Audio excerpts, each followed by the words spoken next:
Assalamualaikum warahmatullahi wabarakatuh. Kenalkan nama saya Fadila Ruslanti dengan NIM A12-2021-0648. Di sini saya akan mempresentasikan Project Management Plan untuk tugas ujian akhir semester dengan mata kuliah Manajemen Project. Perkenalkan, saya sebagai Project Manager dan teman saya Fadila Haibatulnisa Komaria sebagai Manajer. Yang pertama ada pendahuluan. Kemajuan teknologi informasi memberikan dampak yang signifikan terhadap industri kesehatan di masa modern. Prosedur pendaftaran data pribadi pasien merupakan salah satu bidang penting yang masih mengalami perubahan. Pemberian pelayanan kesehatan yang efektif didasarkan pada registrasi yang akurat dan efisien. Di sini, kami menghadirkan ide baru yang berupaya meningkatkan akurasi dan efisiensi prosedur registrasi data pasien. Solusi yang kami rancang tidak hanya mempercepat proses pendaftaran, tapi juga mengurangi kemungkinan kesalahan dalam input data selama proses tersebut. Proyek ini membuat suatu pengadaan alat bantu pendaftaran data diri pasien pada klinik Medika. Alat bantu ini bertujuan untuk memudahkan pasien dan pihak klinik dalam proses pendaftaran rawat jalan, mengurangi kepadatan di klinik spesialis, serta memberikan kemudahan akses terhadap data pasien dan data medis. Metodologi penelitian meliputi pengumpulan data, analisis, perancangan, pemrograman, pengujian, dan instalasi. Selain itu, proyek ini juga bertujuan untuk memberikan solusi yang akan mengurangi waktu tunggu pasien, meningkatkan akurasi data, dan pada akhirnya membantu praktisi layanan kesehatan dalam memberikan pasien perawatan yang lebih cepat dan individual. Kami bekerja keras untuk mengembangkan solusi yang disesuaikan dengan kebutuhan khusus lingkungan pendaftaran pasien di berbagai institusi layanan kesehatan dengan menggunakan teknologi terbaru. Diharapkan dengan menggunakan strategi baru ini, alat registrasi data pribadi pasien yang kami buat dapat menjadi langkah menuju sistem registrasi yang lebih efektif, integrasi dan peka terhadap kebutuhan masyarakat dalam mengakses pelayanan kesehatan. Yang kedua ada pendekatan manajemen project management approach. Dalam pembuatan alat bantu pendaftaran data diri pasien, pendekatan manajemen proyek yang dapat digunakan adalah metode waterfall. Metode ini digunakan dalam penelitian untuk pengembangan sistem informasi kesehatan, seperti sistem informasi rekam medis berbasis website di klinik Medika, program berbasis web untuk pendaftaran pasien di klinik Medika, dan sistem informasi klinik berbasis web di klinik Medika. Metode waterfall memungkinkan tahapan analisis kebutuhan, desain, kekodean, pengujian, dan pemeliharaan dilakukan secara berurutan, sehingga memungkinkan pengembangan aplikasi pendaftaran pasien rawat jalan secara online dapat dilakukan dengan terstruktur dan terencana. Yang kedua ada ruang lingkup project scope. Ruang lingkup dalam proyek alat bantu pendaftaran data diri pasien di klinik Medika meliputi pengembangan aplikasi pendaftaran data diri. Proyek ini melibatkan pengembangan aplikasi berbasis Android atau mobile yang memungkinkan pasien untuk melakukan pendaftaran data diri secara mandiri. Integrasi dengan sistem informasi klinik, alat bantu pendaftaran data diri harus terintegrasi dengan sistem informasi klinik yang ada, sehingga data pasien dapat tersimpan dan diakses dengan mudah oleh tenaga medis. Pengumpulan data pasien, alat bantu pendaftaran data diri harus mampu mengumpulkan informasi penting dari pasien, seperti nama, alamat, nomor telepon, riwayat medis, dan asuransi kesehatan. Keamanan data, proyek ini harus memperhatikan aspek keamanan data pasien, termasuk perlindungan terhadap kebocoran atau penyalahgunaan data pribadi. Pelatihan dan dukungan, pasien dan staf klinik perlu diberikan pelatihan dan dukungan yang memadai untuk menggunakan alat bantu pendaftaran data diri yang dengan benar. Lalu, untuk daftar kegiatan penting nilai soundlist akan dijelaskan oleh teman saya Nabila Haibatulnisa. Selanjutnya yaitu daftar kegiatan penting atau milestone list. Milestone list ini dibuat dengan bentuk WBS by tabular form. WBS by tabular form adalah bentuk representasi struktur penguraian pekerjaan proyek secara hierarki dalam bentuk tabel. WBS menggunakan pendekatan bagi dan taklukan untuk memecah pekerjaan menjadi bagian-bagian yang lebih kecil dan lebih terkelola. Pada tabel WBS menjelaskan bahwa setiap pekerjaan diberi nomor yang menunjukkan tingkat hierarki. Pekerjaan di tingkat 1 merupakan pekerjaan utama, sementara pekerjaan di tingkat 2 adalah sub pekerjaan yang lebih rinci, dan pekerjaan tingkat 3 adalah sub-sub pekerjaan yang paling terperinci. Perencanaan proyek dalam kurun 1 melibatkan rangkaian tindakan perencanaan esensial untuk memulai proyek dengan baik. Pertemuan mitra dalam kurun 1.1 melibatkan interaksi antara pihak yang akan menggunakan alat bantu dengan pihak yang akan mengembangkan atau menyediakan alat bantu ini. Survei dalam kurun 1.2 melibatkan proses pengumpulan informasi dan data terkait kebutuhan dan persyaratan pengguna. Evaluasi hasil survei dalam kurun 1.3 melibatkan analisis dan penilaian terhadap data yang telah dikumpulkan dalam survei. Proses pengadaan dalam kurun 1.4 melibatkan beberapa tahapan yang perlu dilakukan. Dalam proses pengadaan, terdapat sub-sub seperti menentukan spesifikasi sistem dalam kurun 1.4.1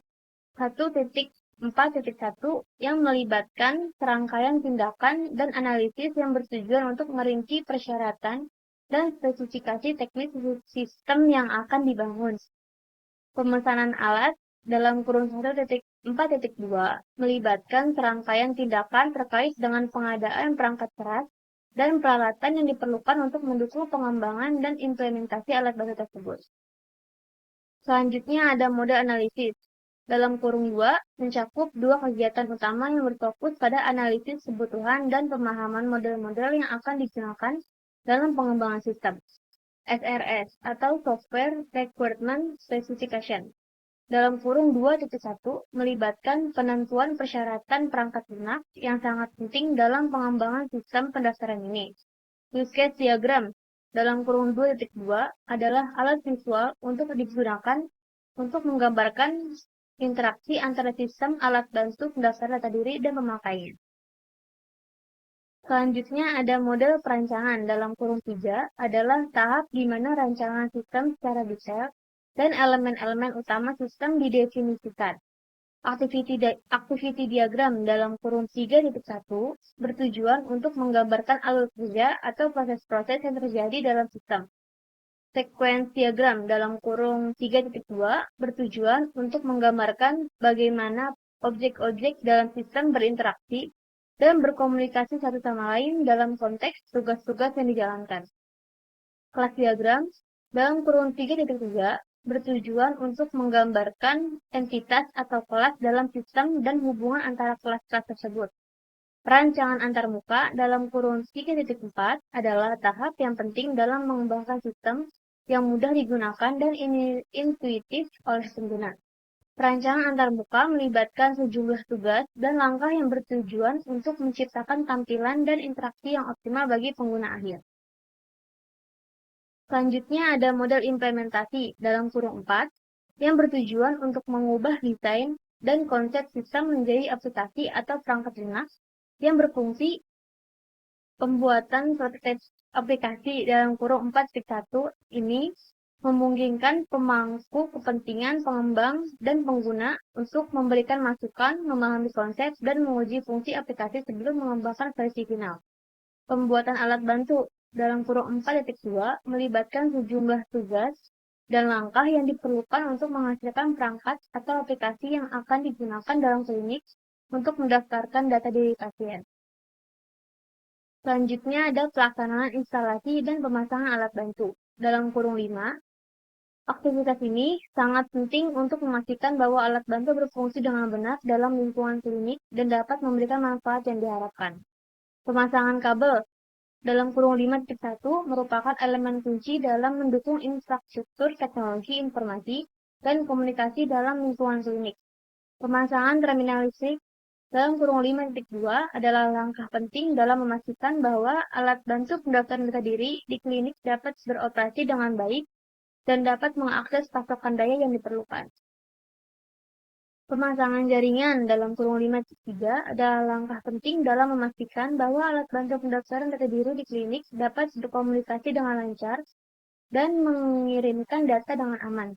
Instalasi perangkat lunak pendukung dalam kurung 5.4 melibatkan serangkaian tugas dan langkah yang diperlukan untuk menginstal, mengonfigurasi, dan memastikan perangkat lunak pendukung yang diperlukan untuk operasional alat bantu dapat berjalan dengan baik. Instalasi prototipe aplikasi dalam Google 5.5 adalah tahap penting dalam pengembangan aplikasi karena ini memungkinkan pengujian aplikasi dalam lingkungan yang sesuai sebelum aplikasi tersebut digunakan dalam skala yang lebih luas. Selanjutnya ada model penyebaran dalam kurung 6, adalah langkah penting dalam memastikan bahwa alat bantu dapat diimplementasikan dengan sukses dalam lingkungan klinis. Analisis perangkat lunak pendukung dalam kurung 6.1 melibatkan serangkaian tugas dan langkah yang diperlukan untuk mengevaluasi, mengidentifikasi, dan memahami perangkat lunak yang dibutuhkan untuk mendukung operasional alat bantu. Analisis alat bantu serta prototipe aplikasi dalam kurung 6.2 adalah langkah awal yang krusial dalam memahami persyaratan proyek dan memastikan bahwa alat bantu serta prototipe aplikasi sesuai dengan kebutuhan dan harapan pengguna akhir. Selanjutnya ada model pengujian. Dalam kurung 7 adalah langkah dalam memastikan bahwa alat bantu dan prototipe aplikasi berfungsi dengan baik dan sesuai dengan kebutuhan proyek. Deploy atau deployment dalam kurung 7.1 merupakan tahap di mana alat bantu dan prototipe aplikasi dimulai digunakan secara aktif untuk mendukung proses tindakan data diri pasien, dan operasional klinik secara keseluruhan. Evaluasi terhadap prototipe aplikasi dalam kurung 7.2 adalah kunci untuk memastikan bahwa solusi yang dikembangkan memenuhi kebutuhan klinik dan pengguna akhir. Perbaikan prototipe aplikasi dan alat bantu dalam kurung 7.3 tahap untuk mengatasi masalah dan kelemahan yang telah diidentifikasi selama evaluasi terhadap prototipe.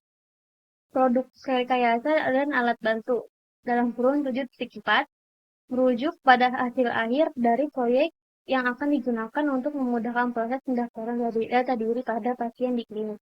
Dalam konteks ini, produk rekayasa melibatkan berbagai elemen termasuk alat bantu fisik, perangkat lunak aplikasi, serta integrasi keseluruhan sistem. Selanjutnya akan disampaikan oleh teman saya, Fadila Ramesan. Selanjutnya ada struktur ringkasan kerja atau scope breakdown struktur. Di gambar ini terdapat tabel dan terdapat banyak item. Di bawah sini ada penjelasannya dari huruf yang di sini. A itu accountable atau bertanggung jawab. P itu partisipan atau peserta. R itu review report atau diperlukan peninjauan. I itu input atau masukan yang diperlukan. S itu student of request atau diperlukan penandatangan. Untuk perencanaan proyek dan pertemuan besar itu diperlukan penandatanganan. Untuk survei itu diperlukan peninjauan. Untuk evaluasi hasil survei itu diperlukan masukan yang diperlukan. Untuk proses pengadaan, menentukan spesifikasi item, itu diperlukan pertanggungjawaban. Untuk pemesanan alat, itu diperlukan peninjauan. Untuk model analisis dan SRS atau Software Requirement Specification, itu diperlukan pertanggungjawaban. Untuk use case diagram, model perancangan, PPT diagram, sequence diagram, dan class diagram, itu diperlukan pertanggungjawaban. Lalu ada perancangan antarmuka, itu diperlukan input, masukan yang diperlukan. Lalu ada model implementasi,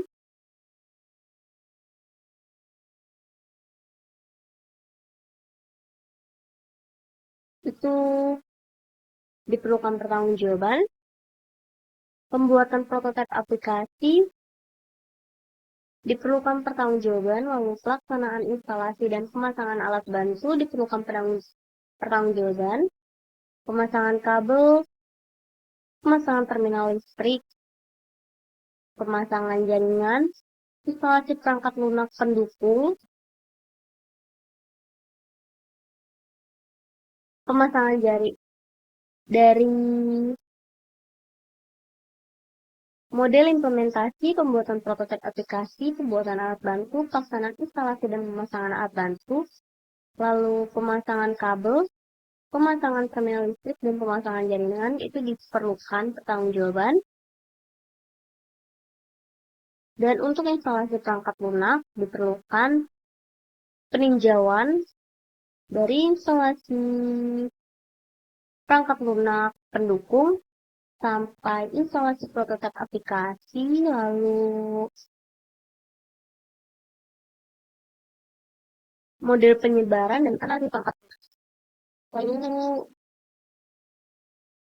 analisis alat bantu serta prototipe aplikasi diperlukan peninjauan, dan untuk model pengujian deploy atau deployment sampai evaluasi terhadap prototipe aplikasi dan alat bantu itu diperlukan pertanggungjawaban, dan untuk perbaikan prototipe aplikasi dan alat bantu diperlukan peninjauan, lalu produk rekayasa diperlukan peserta. Dan untuk struktur rincian kerja pada gambar video ini, stakeholdernya dapat beberapa stakeholder dan kepentingan utama, lalu kekuatan dan pengaruh. Untuk project manager, kepentingan utamanya proyek dan sumber daya pertemuan mitra. Kekuatan dan pengaruhnya memastikan proyek diselesaikan tepat waktu, mengembangkan tujuan proyek, memastikan ketersediaan sumber daya. Manajer IT, kepentingan utamanya survei, evaluasi hasil survei, proses pengadaan. Kekuatan dan pengaruhnya merencanakan, memulai dan mengelola proyek, memimpin dan mengarahkan staf, dan penghubung antara bisnis dan aspek teknis proyek. Untuk analisis sistem, kepentingan utama diagram spesifikasi sistem. Kekuatan dan pengaruhnya menentukan spesifikasi sistem, menentukan SRS, membuat use case diagram, membuat activity diagram, membuat change diagram, dan membuat class diagram. Untuk stakeholder desain web, kepentingan utamanya antara muka sistem. Kekuatan dan pengaruh membuat perancangan antar muka. Untuk programmer, kepentingan utamanya aplikasi, pengelolaan database, pengelolaan sistem informasi, pemeliharaan perangkat lunak, keamanan data. Itu kekuatan dan pengaruhnya memastikan keberlanjutan dan keamanan sistem informasi dan membuat prototipe aplikasi. Untuk stakeholder tim pemesanan alat bantu, itu kepentingan utamanya pemesanan alat, kekuatan dan pengaruhnya pemesanan alat, dan memastikan alat sampai tanpa cacat. Untuk tim pembuatan alat bantu, membuat alat bantu, kepentingan utamanya, lalu kekuatan dan pengaruhnya membuat alat bantu, memastikan alat bantu dibuat dengan bahan yang terbaik. Untuk tim pemasangan alat bantu, kepentingan utamanya pemasangan alat bantu, kekuatan dan pengaruhnya pemasangan kabel, pemasangan terminal listrik, dan pemasangan jaringan. Tim instalasi perangkat lunak, kepentingan utamanya instalasi sistem perangkat lunak, kekuatan dan pengaruhnya pemasangan instalasi perangkat lunak pendukung, dan instalasi prototipe aplikasi. Kualitas asuransi itu kepentingan utamanya memastikan sebuah produk yang akan dilepas ke pasaran sudah memenuhi semua standar kualitas untuk setiap komponennya. Kekuatan dan pengaruhnya monitoring dan melakukan serangkaian uji coba. Manajer konfigurasi itu mencetak dan melakukan pembaruan informasi, itu kepentingan utamanya. Lalu kekuatan dan pengaruhnya mengelola perubahan, menganalisis perangkat lunak pendukung. Manajer pelatihan itu kepentingan utamanya memimpin dan mengarahkan pelatihan staff. Lalu kekuatan dan pengaruhnya mengarahkan para staff tim. Untuk tim pelatihan administrasi, tim pelatihan dokter, tim pelatihan perawat, dan tim pelatihan pasien, itu kepentingan utamanya melatih para pengguna alat bantu. Kekuatan dan pengaruhnya melatih dan mengarahkan staf klinik dan pasien. Untuk tim IT support itu memberikan dukungan tim. Kekuatan dan pengaruhnya memberikan pemeliharaan rutin terhadap alat bantu, penanganan masalah teknis, dan pembaruan sistem. Matriks pre-stakeholder atau stakeholder role matrix adalah suatu alat penunjukan proyek yang digunakan untuk mengidentifikasi dan menggambarkan peran serta keterlibatan dari setiap pemangku kepentingan atau stakeholder dalam suatu proyek. Pada gambar disamping menjelaskan tentang kabel peran dan tanggung jawab dari berbagai pemangku kepentingan dalam proyek pengembangan alat bantu medis. Matriks ini membantu dalam menyusun pemahaman yang jelas tentang tanggung jawab, keterlibatan, dan harapan dari setiap pemangku kepentingan. Pemangku kepentingan tersebut meliputi Project Manager, bertanggung jawab untuk memastikan proyek diselesaikan tepat waktu, sesuai anggaran, dan memenuhi tujuan, kekuatan, dan pengaruh. Project Manager terletak pada kemampuannya untuk memimpin dan mengarahkan tim serta mengelola sumber daya. Manager IT bertanggung jawab untuk survei, evaluasi hasil survei, proses pengadaan, dan mendefinisikan spesifikasi sistem. Kekuatan dan pengaruh manajer IT terletak pada pengetahuannya tentang teknologi dan bisnis. Analisis sistem bertanggung jawab untuk menentukan diagram spesifikasi sistem. Kekuatan dan pengaruh analisis sistem terletak pada kemampuannya untuk memahami kebutuhan bisnis dan menerjemahkannya ke dalam persyaratan sistem. Desain web bertanggung jawab untuk membuat perencanaan antarmuka sistem. Kekuatan dan pengaruh desain web terletak pada kemampuannya untuk membuat antarmuka yang user-friendly dan menarik. Lalu ada programmer, bertanggung jawab untuk mengembangkan aplikasi, mengelola database, dan mengelola sistem informasi, dan pemeliharaan perangkat untuk keamanan data.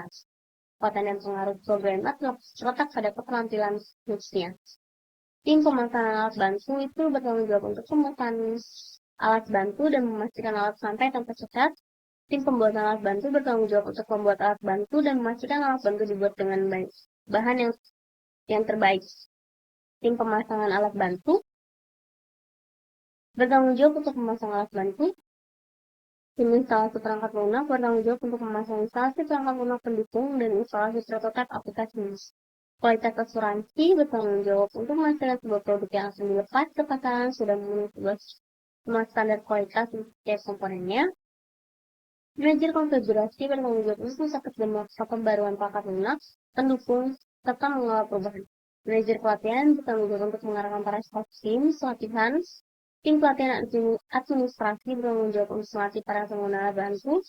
Tim pelatihan dokter bertanggung jawab untuk melatih dan mengarahkan staf klinik dan pasien. Tim pelatihan perawat bertanggung jawab untuk melatih para perawat. Tim IT support bertanggung jawab untuk memberikan dukungan teknis, penanganan masalah teknik, dan pembaruan sistem. Untuk rencana manajemen komunikasi dan atau communication management plan akan dijelaskan oleh teman saya, Nabila Haibatunisa. Selanjutnya yaitu rencana manajemen komunikasi atau communication management. Pada rencana manajemen komunikasi ini bisa dilihat pada gambar di bawah ini. Pada gambar di bawah ini terdapat beberapa poin, yaitu plan, position, role in the project, contact information, recruitment, expectation, influence level, dan juga power level. Pada rencana manajemen komunikasi ini dibuat dengan menggunakan stakeholder register. Stakeholder register adalah dokumen yang mengidentifikasi dan mendokumentasikan semua pemangku kepentingan dalam proyek. Ini mencakup informasi tentang kegiatan mereka, kepentingan mereka dalam proyek, dan tingkat pengaruh mereka. Dokumen ini penting untuk manajemen stakeholder, yang merupakan proses pengelola hubungan dengan pemangku kepentingan untuk memastikan keberhasilan proyek. Stakeholder register dapat dibuat oleh tim proyek atau oleh pemangku kepentingan sendiri. Dokumen ini harus diperbarui secara berkala untuk memastikan bahwa informasinya tetap akurat. Selanjutnya ada rencana manajemen biaya atau cost management plan. Pada rencana manajemen biaya ini terdapat beberapa daftar yang ada pada pengadaan alat bantu pendaftaran data diri di Unit Management Plan. Beberapa di antaranya yaitu layar LCD touchscreen berukuran 17 inch seharga 3.299.000. Lalu ada time maltrators seharga 2.599.900. Lalu ada terminal listrik seharga 155.000. Dan juga generator listrik seharga 2.265.000. Lalu juga ada keyboard seharga 50.000. Dan yang paling penting yaitu aplikasi klinik kita seharga 1.299.000 per tahun untuk 1.000 visit pasien. Dengan total semuanya yaitu 9.667.000. Selanjutnya akan dijelaskan oleh teman saya Fadila.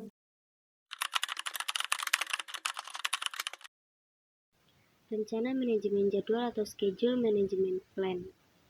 Di slide ini terdapat satu tabel yang berisi perencanaan proyek, pertemuan mitra, survei dan evaluasi hasil survei. Itu dilaksanakan di minggu pertama di bulan Oktober.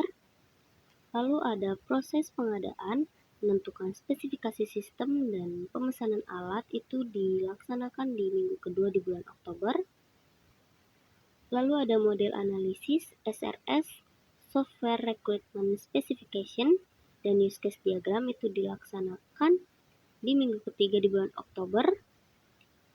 Lalu ada model perancangan, activity diagram, sequence diagram, class diagram, dan perancangan antarmuka itu dilaksanakan di minggu keempat di bulan Oktober. Lalu ada model implementasi, pembuatan prototipe aplikasi, dan pembuatan alat bantu itu dilaksanakan di minggu pertama di bulan November sampai di minggu keempat di bulan Desember. Lalu ada pelaksanaan instalasi dan perancangan alat bantu, pemasangan kabel, pemasangan terminal listrik, pemasangan jaringan, instalasi perangkat lunak pendukung, dan instalasi prototipe aplikasi dilaksanakan di minggu pertama di bulan Januari. Lalu ada model penyebaran, analisis perangkat lunak pendukung, analisis alat bantu, serta prototipe aplikasi dilaksanakan di minggu kedua di bulan Januari. Lalu ada model pengujian dilaksanakan di minggu ketiga bulan Januari sampai minggu ke-3 di bulan April. Lalu ada deployment dilaksanakan di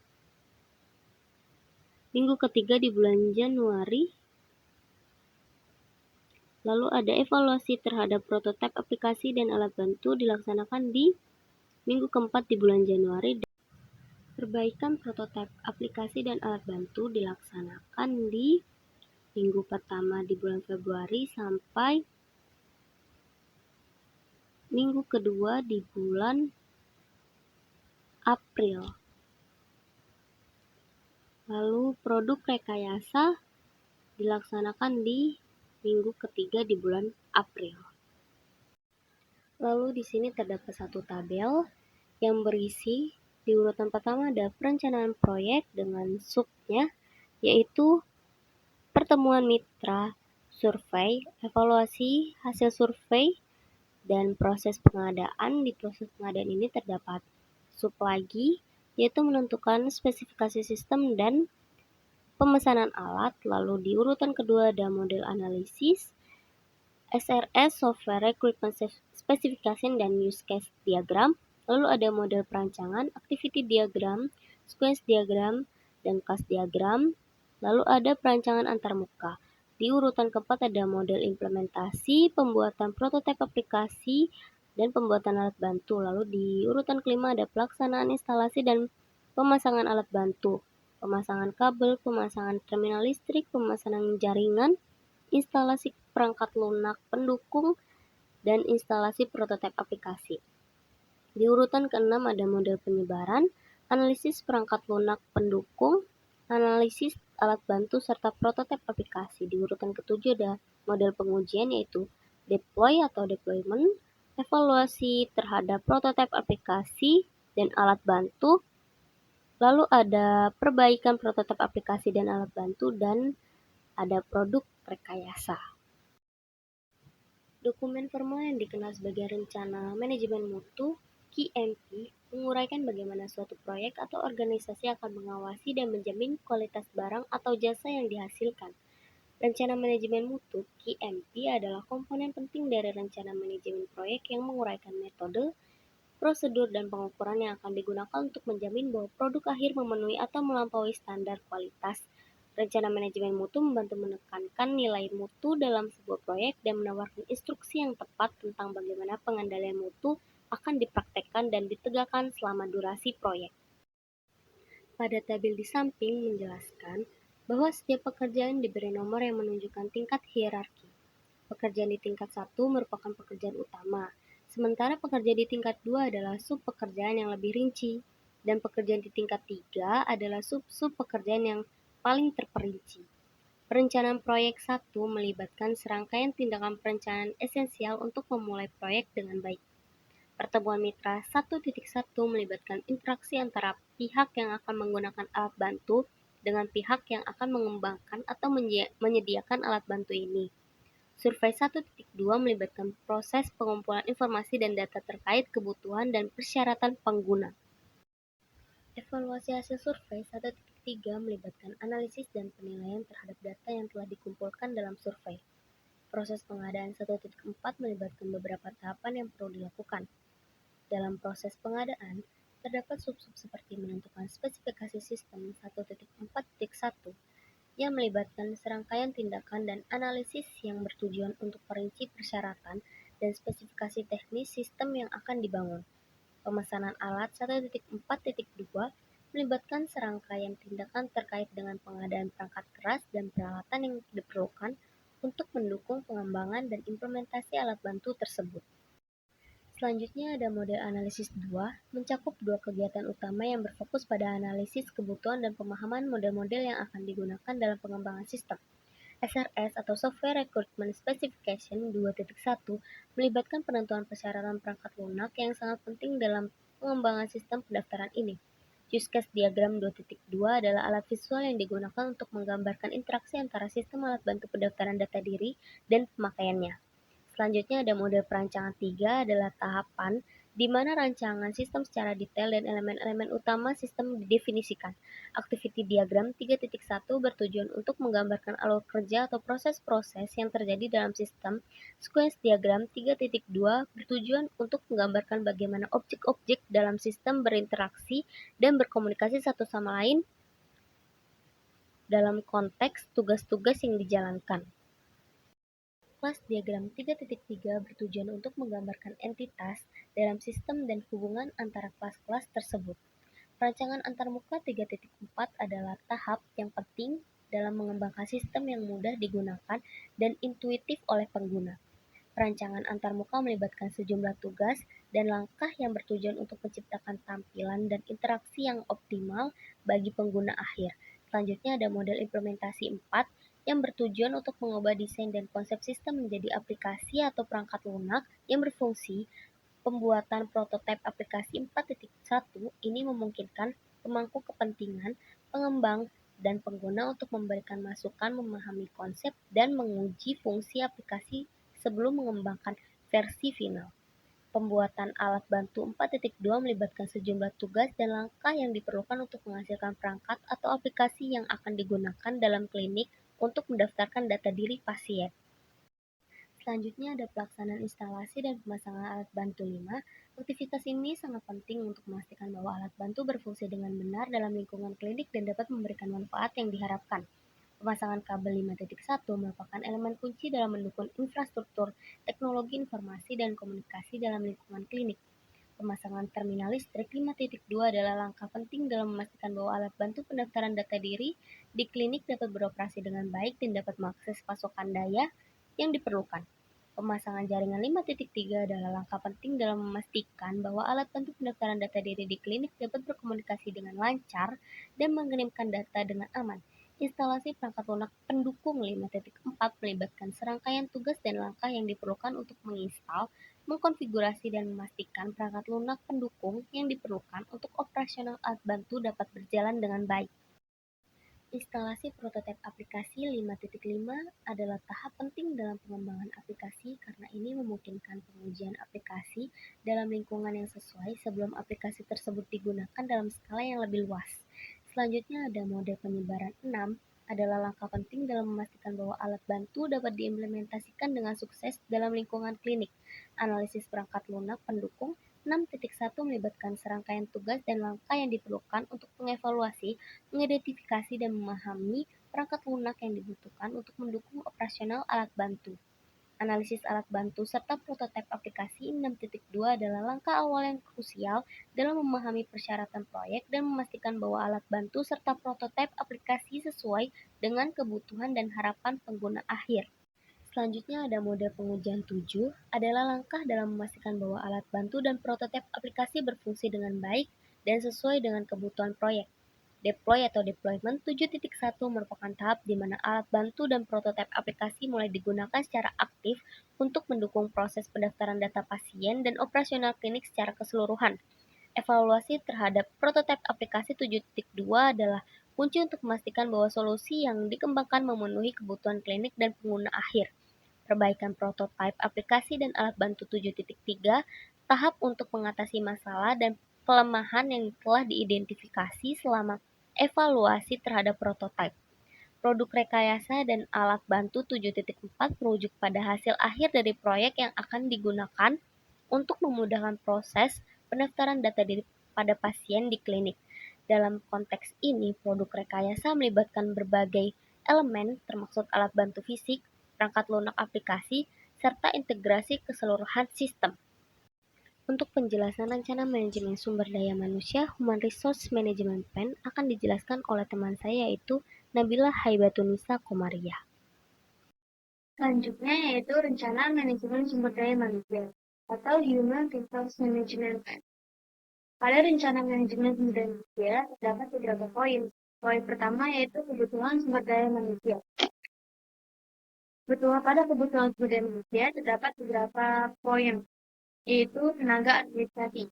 Diperlukan tenaga administrasi yang tampil dalam mengelola data pasien, seperti melakukan pendaftaran pasien, memperbarui data pasien, dan mengelola KKM.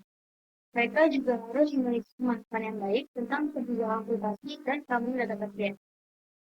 Selanjutnya ada tenaga IT. Diperlukan tenaga IT yang memiliki keahlian dalam pengelolaan sistem informasi, termasuk pengelolaan database, pemeliharaan perangkat keras dan perangkat lunak, serta keamanan data. Mereka bertanggung jawab untuk memastikan keberlanjutan dan keamanan sistem informasi yang digunakan untuk mengelola data pasien. Selanjutnya ada tim IT support. Diperlukan tim IT support yang dapat memberikan dukungan teknis dan pemeliharaan rutin terhadap alat bantu pendaftaran data diri, termasuk penanganan masalah teknis dan pembaruan sistem. Selanjutnya ada tenaga medis.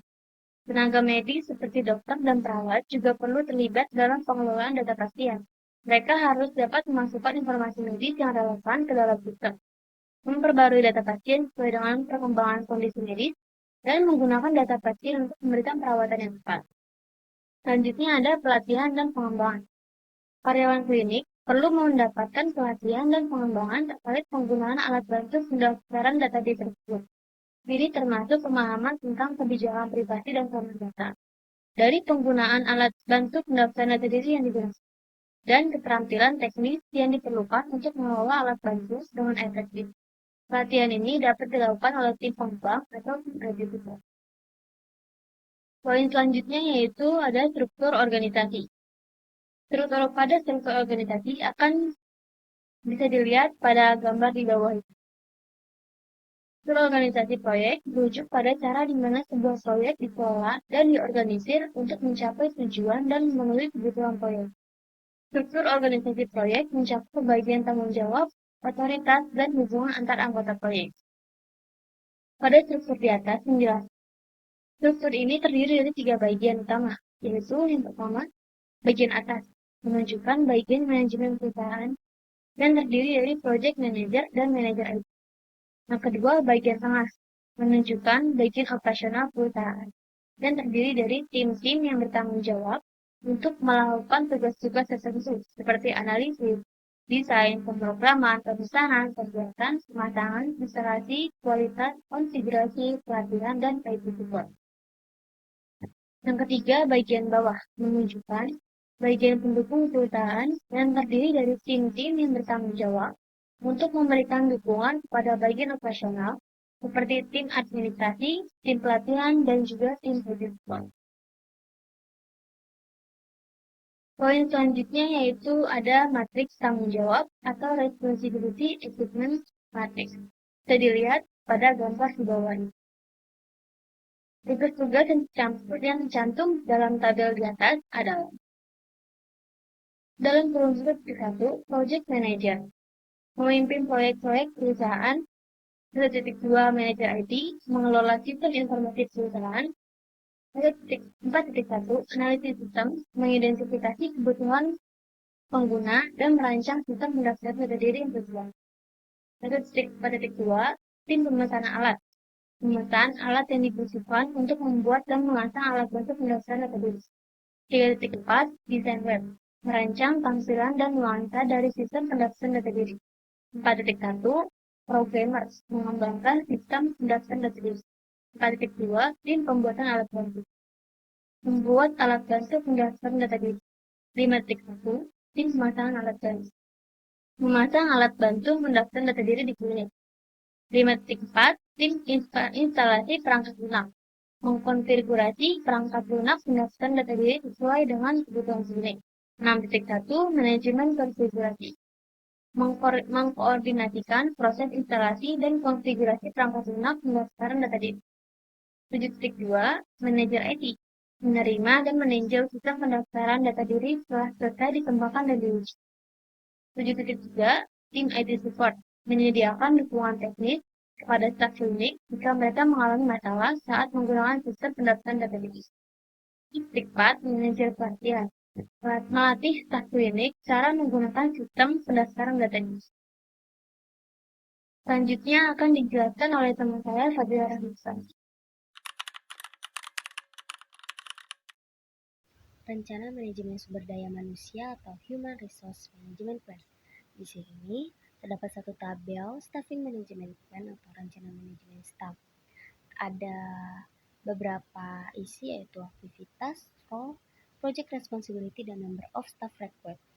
Di sini yang dimaksud number of staff required ini adalah jumlah staff yang diperlukan dan disesuaikan oleh activity. Dan di masing activity ini mempunyai role serta mempunyai masing-masing project responsibility atau tugasnya masing-masing. Di sini ada activity perencanaan proyek, model analisis, model perancangan, dan untuk model pengujian ini tim pengujiannya, tim pelatihannya dibagi ke beberapa tim. Ada tim pelatihan administrasi, dokter dan perawat, serta pasien agar disesuaikan dan dapat berjalan dengan efektif. Pada gambar di samping menunjukkan daftar aktivitas, peran dan tanggung jawab proyek. Aktivitas-aktivitas tersebut disusun berdasarkan tingkat kepentingannya, sedangkan peran dan tanggung jawab proyek disusun berdasarkan tingkat kepentingannya. Gambar tersebut menunjukkan bahwa proyek pengembangan sistem informasi terdiri dari 11 aktivitas. Masing-masing aktivitas tersebut memiliki peran dan tanggung jawab proyek yang berbeda-beda. Jumlah staf yang dibutuhkan untuk setiap peran juga berbeda-beda. Jumlah staf yang dibutuhkan tersebut tergantung pada kompleksitas proyek. Lalu selanjutnya ada resource histogram. Di sini terdapat dua gambar. Yang di sebelah kanan adalah keterangan dari gambar yang di sebelah kiri. Di sini terdapat beberapa diagram yang menunjukkan warna yang sudah dinamai sesuai dengan keterangan yang ada pada di gambar sebelah kanan. Gambar di samping menunjukkan histogram yang menampilkan jumlah postingan per bulan oleh anggota tim proyek pengadaan alat bantu pendaftaran data diri di Klinik Mulia Medika. Histogram dibagi menjadi 12 kolom, masing-masing mewakili 1 bulan dalam setahun. Jumlah postingan tertinggi terjadi pada bulan Desember, yaitu 11 postingan, Bulan-bulan berikutnya dengan jumlah postingan tertinggi adalah Januari dengan 10 postingan, Februari dengan 9 postingan, dan Maret dengan 8 postingan. Bulan-bulan dengan jumlah postingan terendah adalah Oktober dan November, masing-masing dengan 1 postingan. Baik, sekian penjelasan dari kelompok kami, kurang lebihnya mohon maaf. Wassalamualaikum warahmatullahi wabarakatuh.